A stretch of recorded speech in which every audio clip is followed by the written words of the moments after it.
स्वागत है दोस्तों न्यू इंडिया न्यूज नागरिक विकल्प में। कमिश्नर ऑफ पुलिस मुंबई ने प्रेस कॉन्फ्रेंस लेके जिस तरह से टीआरपी घोटाले का खुलासा किया, जिसमें रिपब्लिक भारत का भी नाम आया, जिसके बाद अर्णव गोस्वामी ने अपनी प्रतिक्रिया दी है। आइए सुनते हैं उन्होंने क्या कहा। आप हम पर सवाल उठाने की जुर्रत करते हैं, आप अपने पुलिस को मिसयूज कर रहे हैं, क्योंकि हमने साधु जब मरे थे तो सवाल हमने आपने उठाया था, कुछ नहीं मिला उस केस में। क्या मिला? कुछ नहीं मिला।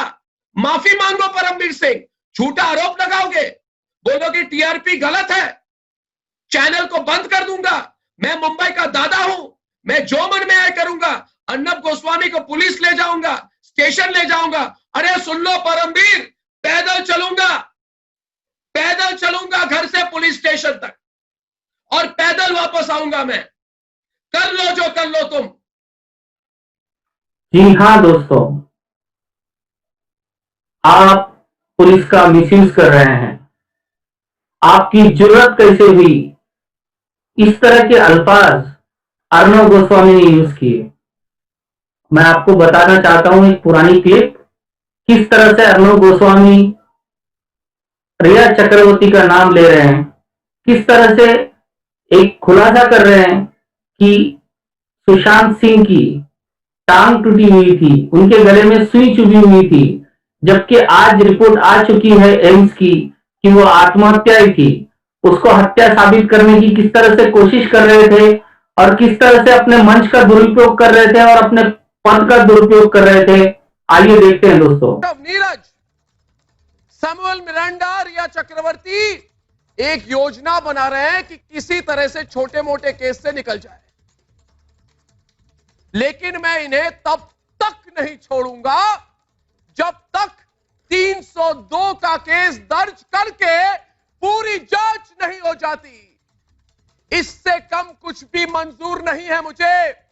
जब मैंने कहा था कि सुशांत को गला घोट कर मारा गया, तब यही लोग सुशांत और देश का मजाक उड़ा रहे थे।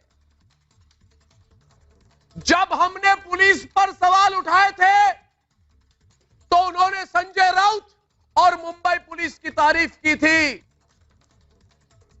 और जब हमने कहा था कि सुशांत की टांग टूटी थी, सुशांत के गले पर सुई की निशान थे इधर, और जब हमने कहा था कि इन सब के बारे में रिया जानती थी, तब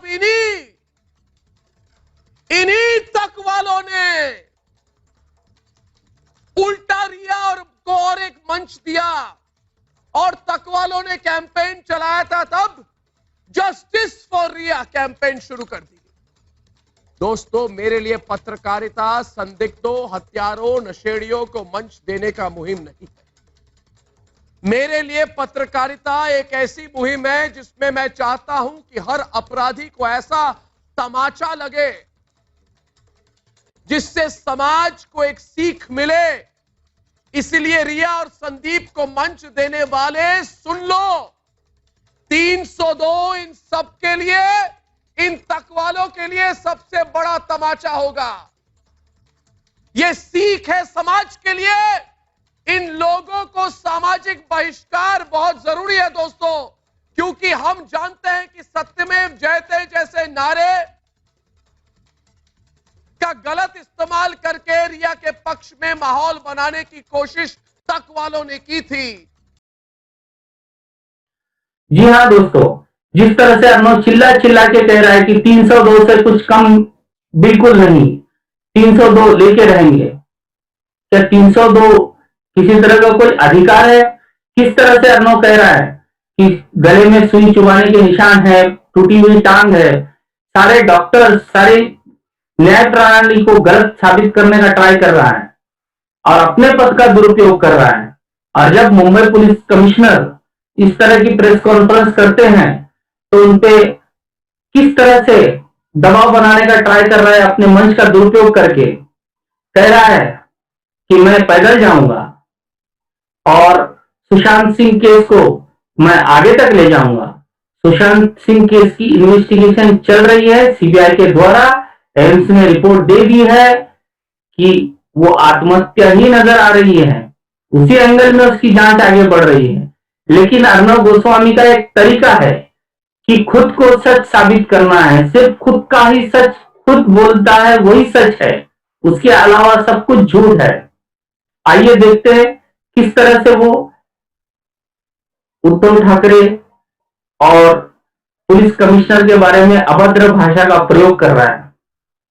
आज मैं अनाउंसमेंट कर रहा हूं, मैं पैदल जाऊंगा और उद्धव ठाकरे डर गए। बेबी पेंगुइन के बारे में मैं बोल रहा हूं तो आप क्यों डर रहे हो? क्यों डर रहे हो आप? मैं सुशांत सिंह राजपूत के इन्वेस्टिगेशन को बंद नहीं करूंगा।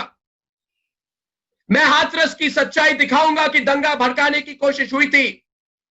ये सारे लोग जो हैं उनके लिए हम कबाब में हड्डी हैं। ये इस देश को जलाना चाहते हैं। ऐश्वर्या और अभिषेक आप जानते हैं, आज पिछले 15 मिनट में जितना जन समर्थन मुझे मिला है, कितनी।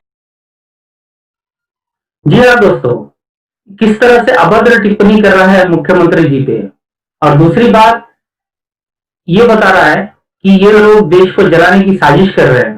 अगर इस तरह के प्रमाण अगर अर्णव गोस्वामी के पास है तो उसको कानून के सामने उसको प्रस्तुत करना चाहिए और उन लोगों को सजा दिलानी चाहिए जो देश को जलाने की कोशिश कर रहे हैं। इतना बड़ा आरोप निराधार लगाना सरासर गलत है और अर्णव गोस्वामी ये सदा से करता आया है, बिना किसी प्रमाण के, बिना किसी प्रूफ के वो अपना एक तरह का प्रोपेगेंडा चलाता रहता है और उस चीज को गलत को सही साबित करने का ट्राई करता रहता है।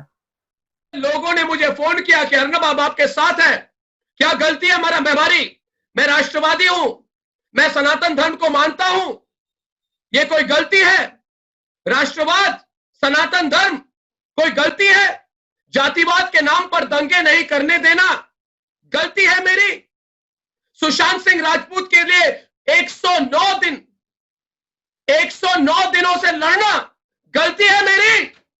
परमवीर सिंह, पहले भी हम जीते हैं और आगे भी हम जीतेंगे। हम आगे भी जीतेंगे, जीतते रहेंगे। जी हाँ दोस्तों, जिस तरह से अर्णव कह रहा है कि क्या सनातनी होना जुर्म है, क्या राष्ट्रवादी होना जुर्म है? जी नहीं, बिल्कुल नहीं। राष्ट्रवादी होना भी जुर्म नहीं है, सनातनी होना भी जुर्म नहीं है। ना ही पुलिस कमिश्नर ने इस तरह की कोई बात अपने प्रेस कॉन्फ्रेंस में कही है। लेकिन फिर भी अर्णव इस बात को क्यों कहता है? वो खुद एक जातिवादी पत्रकार है, जातिवाद भड़काना चाहता है और इस तरह की बातें करता है जो बिल्कुल निराधार है।